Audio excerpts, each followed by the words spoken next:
Red టీవీలో మీ వ్యాపార ప్రకటనల కోసం ఈ నంబర్ ని సంప్రదించండి 6281747728. నమస్తే. ప్రస్తుతం మనతో పాటు సీనియర్ జర్నలిస్ట్ జగదేవ్ గారు ఉన్నారు. ఆయనతో మాట్లాడదాం. నమస్తే సార్. సార్, ప్రస్తుతం ఇవాళ మార్నింగ్ నుంచి కవిత ఎమ్మెల్సీ, బీఆర్ఎస్ ఎమ్మెల్సీ కవిత ఇప్పుడు ధర్నా చేస్తున్నారు ధర్నా చౌక్లో. అయితే దీనికి సంబంధించి ఆమె ఒక డైలాగ్ అన్నారు. ఏంటంటే, సోనియా ప్రియాంక గాంధీలే పార్లమెంట్కి వెళ్ళాలా, తెలంగాణ బిడ్డలు వంటింట్లో కూర్చోవాలా అని చెప్పేసి అన్నారు. అసలు ఈవిడ ప్రతిసారి ఏదో ఒక ధర్నా ముందరేసుకుంటున్నారు, ఎందుకు అంటారు? అంటే ఒకటి, రేవంత్ రెడ్డి గారి ప్రభుత్వం వచ్చినప్పటి నుంచి కూడా రేవంత్ రెడ్డి గారి వ్యాఖ్యల ప్రకారం చూస్తే ఆయన బిల్లారంగా అని పేర్లు పెట్టారు కేటీఆర్ గారికి, హరీష్ గారికి. వీళ్ళిద్దరూ ఇంకా మొదట వారం రోజులు అవ్వలేదు, అప్పుడే పథకాలు వాడి గురించి ఏం చేస్తారు, రైతు బంధు పథకాలు వాడి గురించి మాట్లాడారు. ప్రమాణ స్వీకారం జరిగిన 4 రోజులు అవ్వలేదు, నీటి సమస్యల గురించి ఆవిడ పేరు సీతక్క గురించి కూడా కామెంట్ చేశారు. ఇట్లా ఉంది పరిస్థితులను కొంతమంది విమర్శిస్తున్నారు. అది నిజమేనేమో అనిపిస్తుంది. అంటే ఇప్పుడు పదవిలోకి ఎక్కారు, ఒక 3 నెలలు, ఒక 6 నెలలు అయ్యాక ఎట్లా ఉందని చెప్పొచ్చు. డే 1 నుంచి కౌంటర్ స్టార్ట్ చేశారు. అంటే దీనికి కాంగ్రెస్ వాళ్ళు చెప్పే కౌంటర్ ఏంటంటే, కేవలం వాళ్ళ ప్రభుత్వం ఓడిపోయింది, వాళ్ళు గెలవలేకపోయారనే అక్కసుతో మాట్లాడుతున్నట్టే ఉంది.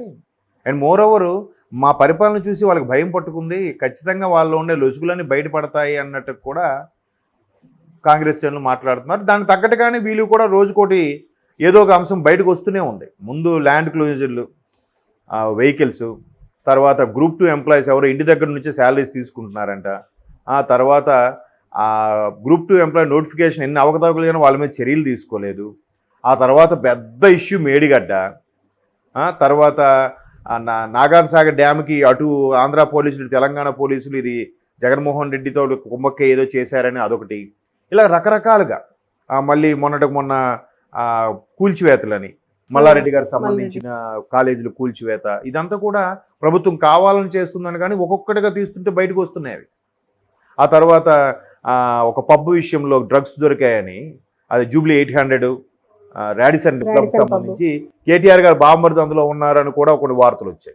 అంటే ఇలా రోజుకొకటి బయటకు వస్తున్న నేపథ్యంలో కాంగ్రెస్ కూడా టైట్ చేస్తున్నట్టు అనిపిస్తుంది. మరోవైపు బీఆర్ఎస్ కూడా దీని నుంచి డిఫెన్స్ ఆడడానికి ప్రయత్నిస్తుంది, లేదా ముందుగా కౌంటర్ అటాక్ ఇవ్వడం చేస్తుంది అన్నట్టుగా అనిపిస్తుంది. దాంట్లో భాగంగానే కవిత గారు ఇట్లా స్టాండ్ తీసుకున్నారు. మీరు అన్నట్టు రోజుకు ఒక అంశం స్టాండ్ తీసుకుంటూనే ఉన్నారు. అయితే ఇక్కడ 2 వెర్షన్స్ ఉన్నాయి. ఒకటి, పార్టీ తరపున కేసీఆర్, బీఆర్ఎస్ పార్టీలో కేసీఆర్ గారి తర్వాత కేటీఆర్ గారు, హరీష్ రావు గారు, కవిత గారి పేర్లే వినిపిస్తాయి. సో వీళ్ళ పేర్లు వినిపిస్తున్నాయి, కవిత గారి పేరు ఎక్కడ వినిపించట్లేదు. కాబట్టి ప్రజల్లో బాగా నానుతూ ఉండాలి పేరు ఇప్పుడు కూడా, అప్పుడే రాజకీయ నాయకులకు మనుగడ అని నమ్ముతారు చాలామంది. సో కవిత గారి పేరు ఈ మధ్యకాలం వినపట్లేదు కాబట్టి ఖచ్చితంగా ఏదో ఒక అంశం మీద లేవనెత్తాలి. మరోవైపు ఇక్కడ ఇంకో వెర్షన్ కూడా ఉంది. ఏంటంటే, ఆవిడ మీద ఈడీ కేసులు, ఏ క్షణాన్ని అరెస్ట్ చేయొచ్చు లాంటి వార్తలు తెలంగాణ అసెంబ్లీ ఎన్నికలకు ముందు మనం విన్నాం. ఇవాళ అరెస్ట్ చేస్తారు, రేపు అరెస్ట్ చేస్తారు, అందుకే ఎక్కువ పోలీసులు మోహరించారు, ఇట్లా రకరకాల ఢిల్లీలో వచ్చారు, పోలీసులకే ఫోన్లు దొరికాయి, ఫోన్లో సమాచారం ఏముంది, ఆవిడ తర్వాత ఎంటీ ఫోన్లు చూపించడం మీడియా సమక్షంలో, చాలా ఇవన్నీ చూస్తే ఇది కేవలం సెంట్రల్ గవర్నమెంట్ వీళ్ళని మచ్చిక చేసుకోవడానికి, బీఆర్ఎస్తో టైఅప్ అవ్వడానికి ఎట్లా బెదిరిస్తుంది అన్నట్టు కూడా వార్తలు చూసాం. బీఆర్ఎస్ బీజేపీ ఒకటి అవ్వబోతున్నాయని. సో మళ్ళీ ఇప్పుడు సార్వత్రిక ఎన్నికలకు కూడా బీఆర్ఎస్ బీజేపీ ఒకటి అవ్వబోతున్నాయని వార్తలు వస్తున్న నేపథ్యంలో మరలా ఈవిడ అరెస్ట్, ఈవిడికి మళ్ళీ ఈడీ సమన్లు పంపించింది, రావాలి. కాకపోతే ఒక తెలంగాణ ఉండే ప్రధాన ప్రతిపక్ష పార్టీకి నేను ఒక ఎమ్మెల్సీగా ఉన్నాను, ఎన్నికల నేపథ్యంలో రాలేను, నోటిఫికేషన్ కూడా వచ్చే అవకాశం ఉంది, క్యాన్వాసింగ్లో బిజీగా ఉంటాను అన్నట్టు కూడా లేఖ పంపించారట ఈవిడ. సో అందుకు మీరు పంపించిన ఏదైతే ఎంక్వైరీకి రమ్మన్నారో దానికి రావడానికి ప్రస్తుతానికి కుదరదు అన్నట్టు కూడా చెప్పారు. బట్ అలా చెప్తున్నప్పుడు ఇక్కడ యాక్టివ్గా కనిపించకపోతే ఎట్లా? అది అంటే ఒకటి, కాంగ్రెస్ ప్రభుత్వం ఎదుర్కొనే విధంగా ప్రజల్లో ఉన్నట్టుగా ఒక అంశం ఉంది. రెండో అంశం ఏంటంటే, ఈవిడ అక్కడి నుంచి తప్పించుకోవడానికి ఎట్లా రోజుకు ఒక ధర్నా చౌక్ విషయమో లేదా ఇంకో దగ్గర ఇంకో విషయం లేవనెత్తున్నారు. ఈరోజు కూడా మహిళా రిజర్వేషన్కి సంబంధించి లేవనెత్తారు. ఆ జీవో నెంబర్ 3 కాన్సెప్ట్ ఏంటంటే, ఇప్పుడు రోస్టర్ అంటారు దాన్ని. రోస్టర్ అంటే ఫర్ ఎగ్జాంపుల్ మీకు ఆఫీస్ షిఫ్ట్ రోస్టర్ ఉందనుకోండి, దానికి ఆ రోస్టర్ ఎట్లా అంటే ఈ షిఫ్ట్లో వీళ్ళు రావాలి, ఈ షిఫ్ట్లో వీళ్ళు రావాలి అన్నట్టు ఉంటుంది. అలాగే రిజర్వేషన్ సంబంధించిన రోస్టర్ కూడా పర్టికులర్గా ఏ నియోజకవర్గానికి ఏది మహిళా నియోజకవర్గం ఏది, లేదంటే జనరల్ నియోజకవర్గం ఏది, అక్కడ మహిళ అంటే మహిళ నుంచే పోటీ చేయించాలి. అట్లా రోస్టర్ డిసైడ్ చేసే విధంగా కోర్టు నిర్ణయానికి అనుగుణంగానే ప్రభుత్వం కూడా నిర్ణయం తీసుకోబోతుంది అన్నట్టుగా ఉంది ఆ జీవో నెంబర్ 3లో. సో దాన్ని ఈవిడ కండిషన్ ఏంటంటే అలా కంపల్సరీగా పెడితే బాగానే ఉంటుంది, కానీ కొన్ని దగ్గర జనరల్ దగ్గర అప్పుడు ఆ మహిళలు పోటీ చేయకూడదన్న వివాదం వస్తుంది. ఆల్రెడీ 33% ఇస్తున్నాం కదా మహిళలకి, మళ్ళీ జనరల్లో కూడా మహిళలే వస్తే మరి మాకేంటి ప్రాబ్లం అని చెప్పి మిగతా వాళ్ళు అడుగుతారు. దానివల్ల మహిళలను ఇంకా తొక్కేస్తారు, క్లారిటీ లేకుండా ఉంది. ఈ రోస్టర్కి అనుగుణంగా కానీ సీట్లు కేటాయించబడితే కనుక పూర్తి స్థాయిలో మహిళలకి న్యాయం జరగచ్చు, జరగకపోవచ్చు. అలాంటప్పుడు ఏమవుతుందంటే ఇప్పుడు కొన్నిసార్లు ఏం చేస్తారు, ఆ ప్రధాన పార్టీ నాయకుడు ఎవడో ఉంటాడో వాళ్ళు మిస్సెస్ని పెడతాడు రబ్బర్ స్టాంప్లో, మొత్తం ఈయన నడిపిస్తూ ఉంటాడు. అలా కాకుండా ఫ్లెక్సిబిలిటీగా మొత్తం మీద ఎక్కడైనా 33 స్థానాలు ఇచ్చుకోవచ్చు అన్నట్టుగా ఉంటే బాగుంటుంది. మహిళలకి నొక్కేసినట్టుగా ఉంది ఇది కూడా, మహిళలకి అన్యాయం అంటే అంతే కదా. ఇప్పుడు ఫ్లెక్సిబుల్, ఇప్పుడు 119 స్థానాల్లో ఎక్కడి నుంచైనా పోటీ చేయొచ్చు, ఏవైనా 1/3 అంటే 120 అనుకోండి, అందులో 40 సీట్లు మహిళలకి, ఏ 40 అయినా ఇవ్వచ్చు అంటే ఆ లెక్క వేరు. బట్ ఇప్పుడు ఎస్సీ కేటగిరీ, ఎస్సీ రిజర్వేషన్కి సంబంధించి ఎస్టీ రిజర్వేషన్ సంబంధించి ఎస్టీ కోటా ఉన్నాయి కదా, అలాగ పర్టికులర్ నియోజకవర్గం కేటాయిస్తే పూర్తి స్థాయిలో అది న్యాయం జరగదు. ఏదో ఒకటి ఇప్పుడు గవర్నమెంట్ పెట్టిన దానికి ఏదో ఒకటి పుల్ల పెట్టాలిగా, ఈ కాన్సెప్ట్ అది. అంత బాగుంది, తెల్లగైదు ఆ చిన్న మచ్చ ఉంది చూడండి, బాగలేదు మచ్చ వల్ల ఎంత డిసప్పాయింట్ అయిపోయామండి. మరి ఏదో ఒకటి చెప్పాలిగా ప్రతిపక్షాలు వాళ్ళు, లేదంటే అబ్బా గవర్నమెంట్ తీసుకున్న నిర్ణయం సూపర్ శబాష్ అంటారా, అనలేరుగా. సో అట్లా మహిళా రిజర్వేషన్ సంబంధించి ఇప్పుడు ఏదైతే జాబ్స్ తీస్తామంటున్నారో జాబ్స్లో కూడా మహిళలకి ఎంతవరకు కేటాయించారనేది క్లారిటీ లేదు.